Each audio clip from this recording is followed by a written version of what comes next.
अमरावतीमधून अतिशय धक्कादायक घटना समोर आलेली आहे। चिखलदरा तालुक्यातील दहिंद्री या गावातील रहिवासी कविता अनिल साकोम ही गर्भवती महिला शनिवारी सकाळपासून तिला प्रसूतीच्या काळात सुरू झाल्या होत्या।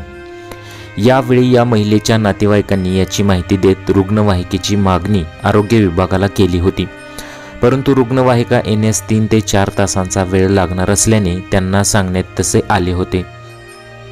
अखेर या महिलेची घरीच प्रसूती झाली, परंतु यामध्ये तिचे बाळ मृत जन्माला आले।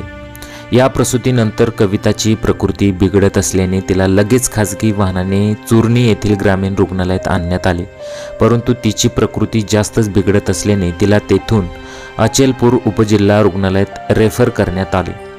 परंतु कविता उपचाराला प्रतिसाद देत नसल्याचे पाहून तेथूनही तिला जिल्हा सामान्य रुग्णालय येथे रेफर करण्यात आले। मध्यरात्री 2 वाजताच्या सुमारास कविताला घेऊन तिचे नातेवाईक एरविनमध्ये आले। तिथे तिला तपासणी करून वेळीच ICUमध्ये ठेवण्यात आले, परंतु रविवारी पहाटे 6 वाजण्याच्या सुमारास कविताचा मृत्यू झालेला आहे। प्रसूतीच्या वेळी रुग्णवाहिका वेळेत उपलब्ध झाली असती तर कविता आणि तिचे बाळही वाचले असते, असा आरोप नातेवाईकांनी केलेला आहे।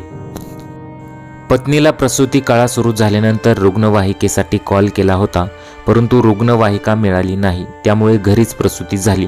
त्यानंतर पत्नीलाही न्यायला रुग्णवाहिका मिळाली नसल्याने खासगी वाहनाने तिला चूर्णी येथे नेले होते, परंतु तेथून अचलपूर नंतर अमरावती रेफर करण्यात सांगितले। जर वेळेस रुग्णवाहिका उपलब्ध झाली असती तर कदाचित माझी पत्नी आणि बाळाचाही जीव वाचला असता, असं अनिल साकोम यांनी म्हटलेलं आहे।